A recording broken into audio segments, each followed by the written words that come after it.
Support comes from the Missouri Forest Products Association. Missouri produces wood pallets, railroad ties, white oak barrels, hardwood floors, and more. Details on the variety of products made in the state are at choosewood.com. Welcome to St. Louis on the Air. I'm Jonathan Ahl. Today we go back in time about 1,000 years to learn more about what life was like for the Mississippian people who called our region home so long ago. Joining me in the studio is Gail Fritz, Professor Emerita of Anthropology at Washington University. She's also the author of the new book, Feeding Cahokia, Early Agriculture in the North American Heartland. Professor Fritz, welcome to the program. Thank you very much for the invitation. If you'd like to join in on the conversation or if you have questions, you may call us at 314-382-8255. That's 314-382-TALK. You can also send us an email to talk@stlpublicradio.org or tweet us at stlonair. Professor Fritz, the thing that struck me about this, and you covered a lot of things in this book, but at the height of the population in the Cahokia Mounds, there were 40,000 people or so there. How did they feed all that people? And that seems to be a lot of what you were able to discover through your research. Yes, well, we have to credit the amazingly fertile and large expanses of soil, of prime agricultural soil in the American Bottom area surrounding Cahokia Mounds. And we also have to give a lot of credit to the farmers. They were very skilled, and they had a number of extremely productive and nutritious crops in their arsenal.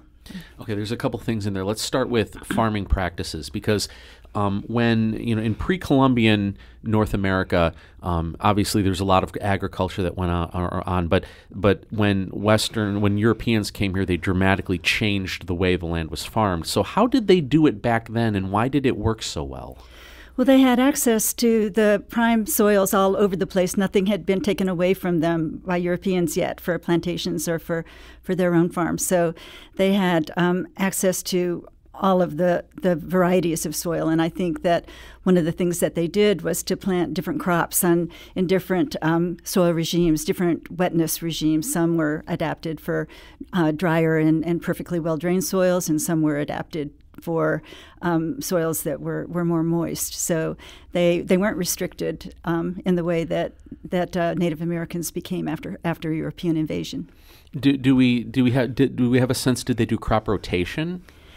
They had some early season and some late season crops, and even among the single most important crop at Contact, which had only gained its status in the last several hundred years, and that was corn, or Indian corn or maize. But yes, even within the maize species, there were some shorter early ripening and later ripening maize that they could do some kind of a sequencing. But for crop rotation, yes, they could also move around within fields and let some of the plots rest if need be. There's some question about how often they actually had to do that, given their practices. So for most people in modern society, when they think of a farm, they think of, when they drive through Illinois or Missouri, they see row crops where things are planted, in very nice, neat rows, and it's one kind of crop and the whole thing. What would a farm near Cahokia look like, and would it even be recognizable to somebody today with our current understanding and belief of what a farm is? That's a very good question, because some of the gardens or the cultivated areas were not recognized by the Europeans because they didn't conform to the row cropping, the plowed and monocropped type of fields that they were used to. But I think most of them would have been readily recognized as fields, and some of them would have been zoned, where you might have had zones purely of corn and zones purely or zones of corn that are surrounded by sunflowers or bordered by squashes or whatever. But at Cahokia, as I stress in my book, there were a suite of crops that the Europeans would not have been familiar with because they actually fell out of the agricultural system after Cahokia was depopulated. And you mentioned this earlier. Let's go back to what crops did they grow?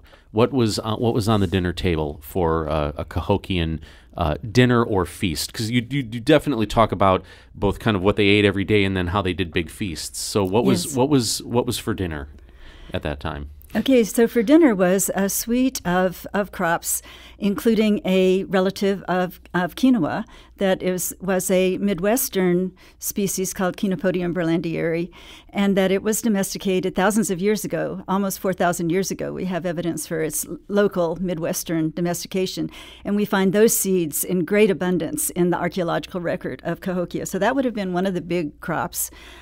Sunflower, which everyone is familiar with and which was not lost and is a world crop still today. There was a squash, an eastern squash, that we probably know the best as in its form of a yellow crookneck. And that one was also independently domesticated in eastern North America and was eaten in large quantities. And then there was a relative of buckwheat, the Asian buckwheat that we call erect knotweed.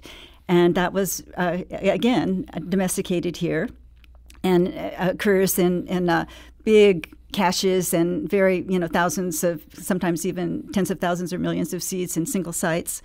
There was a relative of sunflower that we call marsh elder or sumpweed that, like sunflower, the wild one has a very small seed, but with selection it became domesticated here in the Midwest and was relatively common. There were two grasses, one maygrass and one little barley, and all of those would have been on the menu along with a number of things that we don't consider crops, but that grew in the fields and were probably encouraged.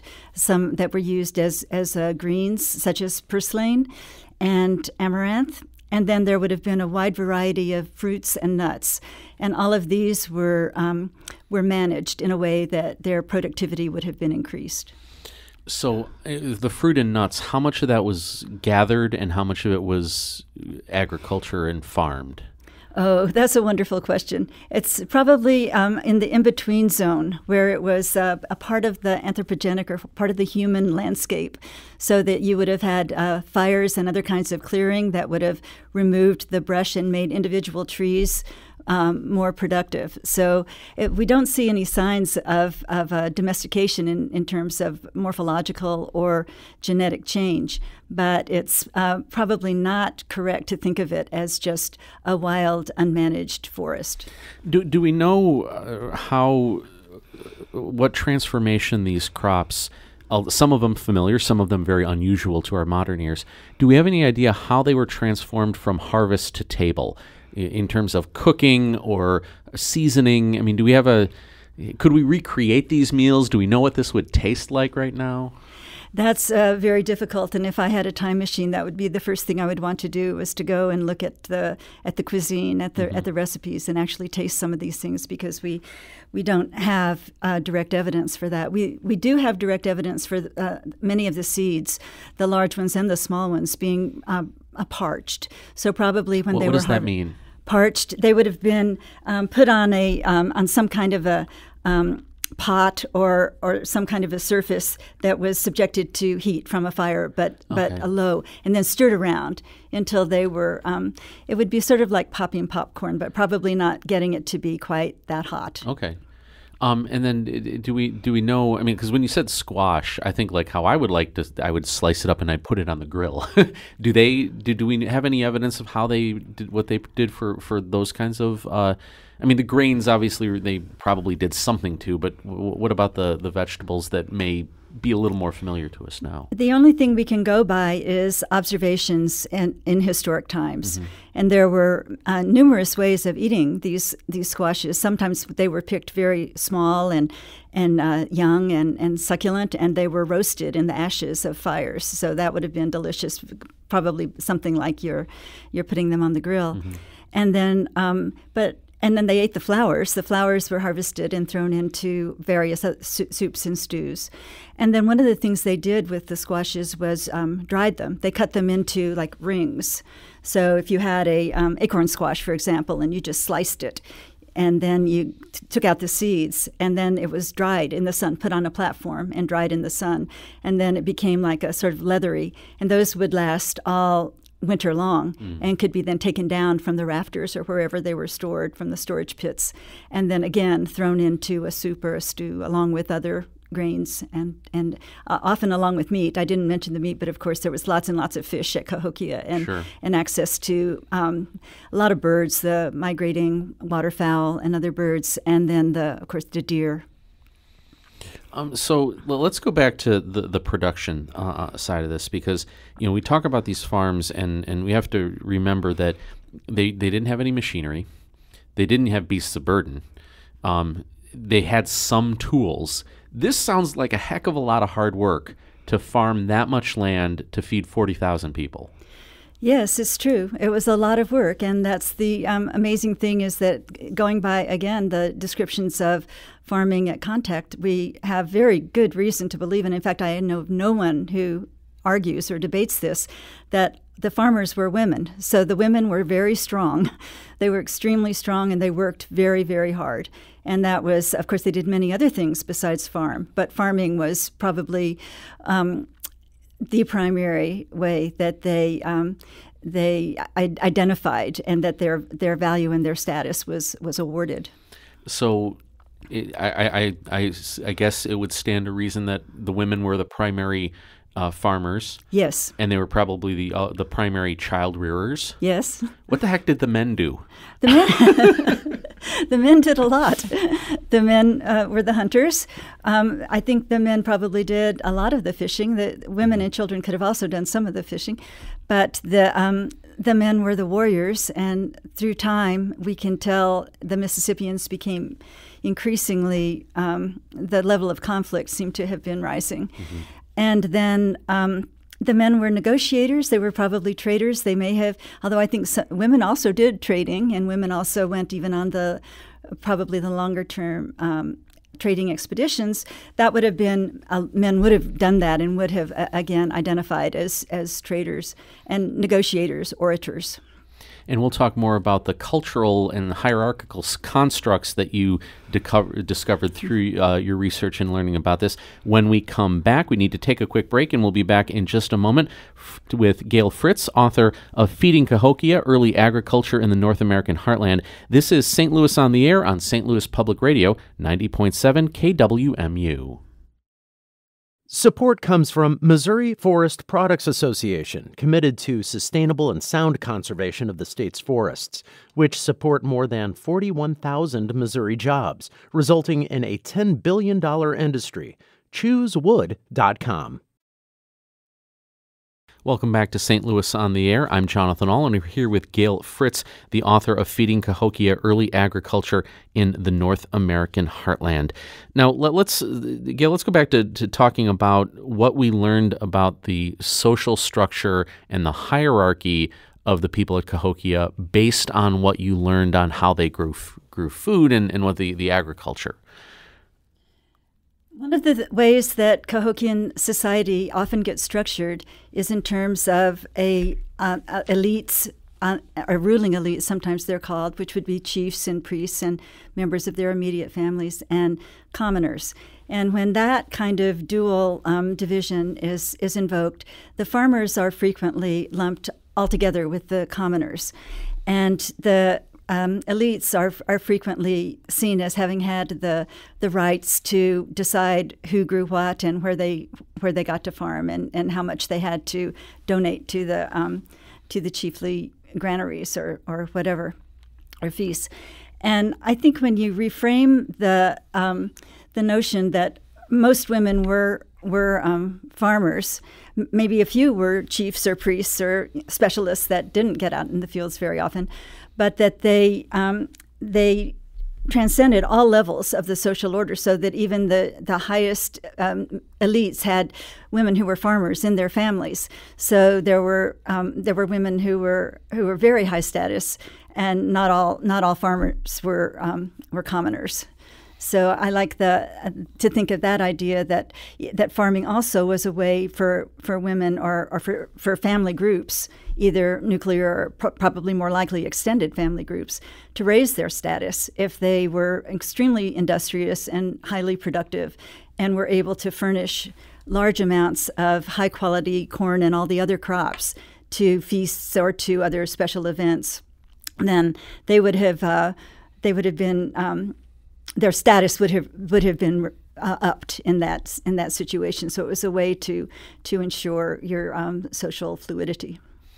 How does that fit in context, comparing to how women fit in that society compared to how women fit in other societies, be them other Native Americans or Europeans, or from was it pretty comparable, do you think, or do you think that maybe they were a little more advanced in terms of more for women or less advanced? I think women's status was, in my mind, it would be seen as more as preferable to the Europeans. I think the European society was very different, but I think many of the other Native American societies across eastern, what is now the United States, and even farther to the west, is comparable in terms of women having extremely high status. The Iroquois and the Cherokee, for example, are famous for, sometimes they're called matriarchies, or the women are seen as powerful and as having a strong voice and as serving as leaders.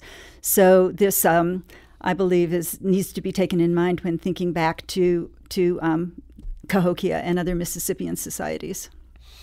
There's a lot of discussion, debate, research done on what happened at Cahokia and why did what had been probably the biggest settlement in North America, what happened and why did it end up being essentially vacated.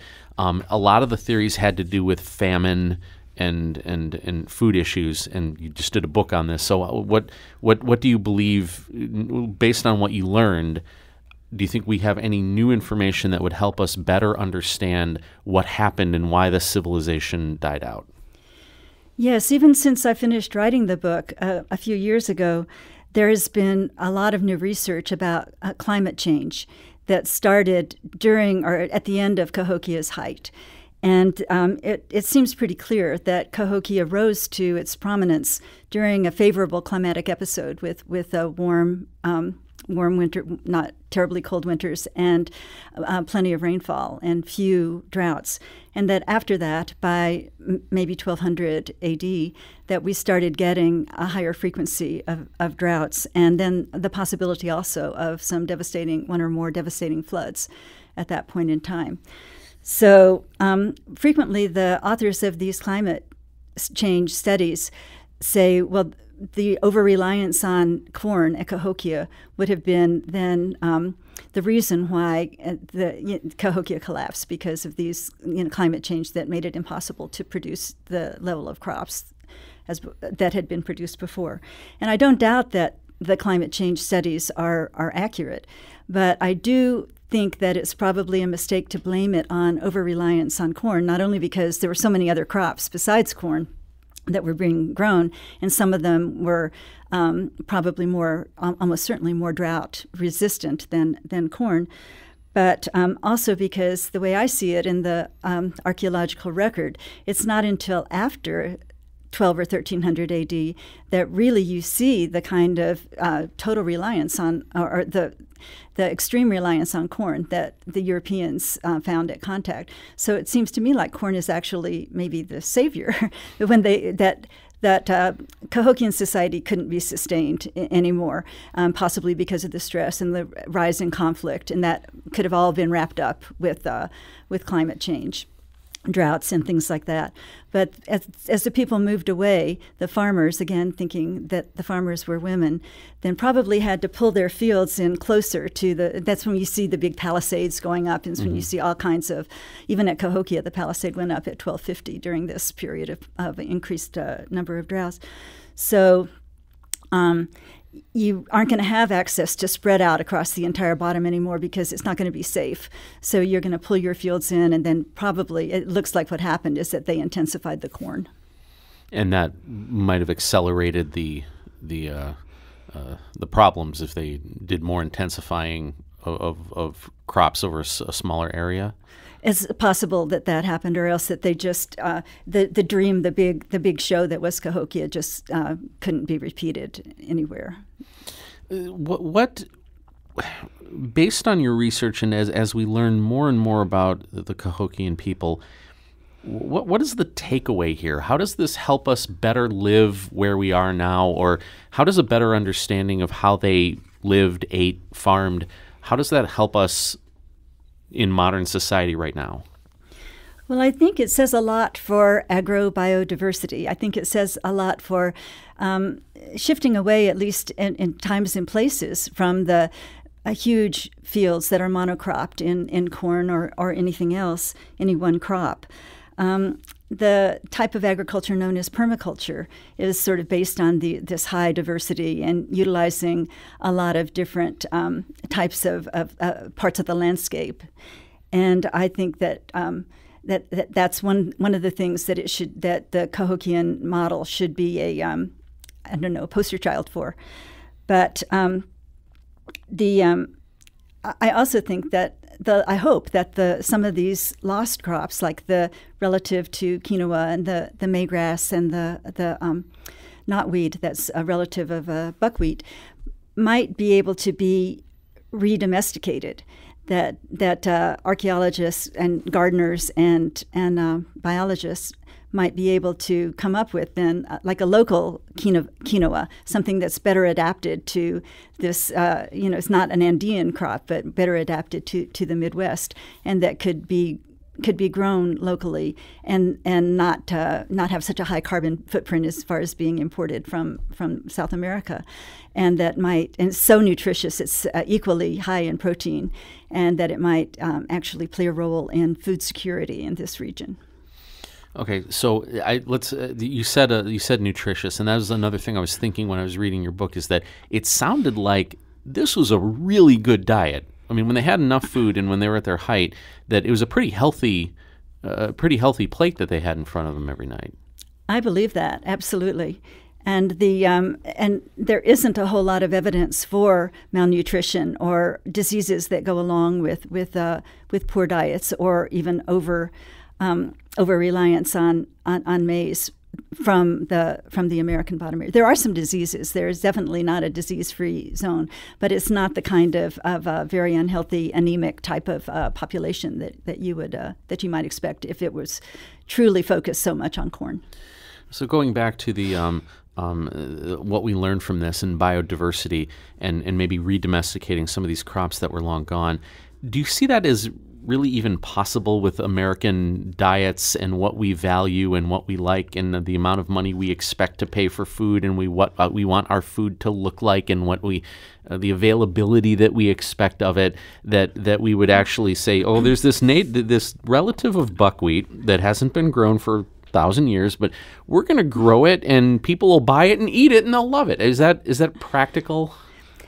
Possibly not, but I see especially the younger generation. I see my students and their friends and the people who run blogs and e-magazines and things like that really getting excited about this. Whereas when I was younger and was trying to get my cohort and my colleagues excited, they just rolled their eyes. But that's not happening with the younger generation. They are really carrying it farther, and they really can relate to it. So I would not rule it out. Hipster foodies might be might be the salvation to reintroduce this kind of eating. Yeah, but they're also really, really smart, and they're hard workers. They do eat well. They like to eat well. There's one thing that I did want to talk about. Can you talk about the Redstone figurines? Because those were really interesting, and I bring those up because one of the things that makes it difficult for us to not know as much about Native American people is they didn't have a form of writing. They didn't, with the exception of some earthen mounds, they didn't build big things that were still here later on. But these Redstone figurines were very interesting to me. Can you describe what they were and how they played into the agriculture system? Well, I focus on the female figurines, and the most famous one, which is called the Burger figurine, is kneeling, and she has a hafted hoe, probably stone hoe, in her hand, and she's hoeing the body of what is this, on one side is a snake. It has the head of a snake, although it's sort of a cat-like snake, and then it curls around to her back, and it bifurcates and becomes squash vines. And so it's very much a sort of a fertility or type of representation. And lately, some of my colleagues, Carol Diaz-Granados and Jim Duncan and others, have been looking at the Burger figurine and several of the others that are like her, that show women, clearly women. Sometimes there are burden baskets on their backs or things that look like sacred bundles. And sometimes there are vines, plants, sunflowers. Some of them have sunflowers. And they are associating this with a Siouan deity named Old Woman Who Never Dies, or grandmother, an Earth Mother figure. And we don't think that it's outlandish to project this Earth Mother, grandmother type of symbolism back into the past. There are so many things on the figurines, on the redstone figurines, and on pictographs, rock art, pictographs and petroglyphs in this area that go along with this interpretation.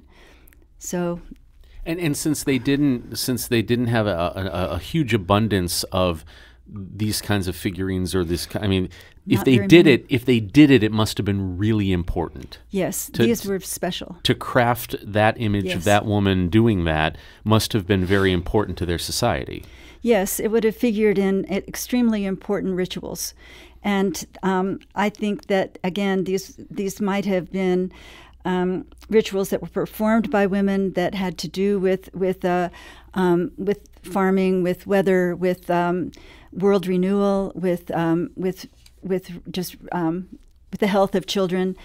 Somebody has suggested that these Earth Mother and the women who were involved in these ceremonies were helping the souls of children who died young make their way to the afterlife. In about the minute or two we have left, over the course of your career, do you believe that our understanding and maybe the general public knowledge and respect of the Cahokian people have increased? Because it seems like it was a civilization that was largely unknown and didn't get much public attention. Do you think we're getting better about that as time goes on? I do. I believe we're getting better. It still might qualify as one of America's best-kept secrets in terms of not being in the textbooks and on the East Coast or the West Coast. But I do think now that I know that more and more people are coming to Cahokia, and I believe that it is receiving more attention and more respect. And more research? Is the amount of research on Cahokia keeping pace with what we would need it to be to continue to develop our understanding? Absolutely. There are archaeological projects. Some of them are excavations, some of them are surveys, some of them are, a lot of them now involve remote sensing, geophysical surveys, and we're learning so much more about Cahokia. There's not a decline in research or in new information. Well, and in the last 30, 40 years, the Eurocentric exclusivity of looking at history seems to be changing a little bit anyway, and there seems to be a better willingness to try to understand things that are outside of Western Europe and its influence over the world. Is that helping us as well? Absolutely. I agree completely. Well, Gail, thank you so much for being with us. I want to thank Washington University's Gail Fritz being with us today. It's been a pleasure. Thank you very much for being on the show. Thank you. And the book again is Feeding Cahokia, Early Agriculture in the North American Heartland. This is St. Louis on the Air on St. Louis Public Radio, 90.7 KWMU.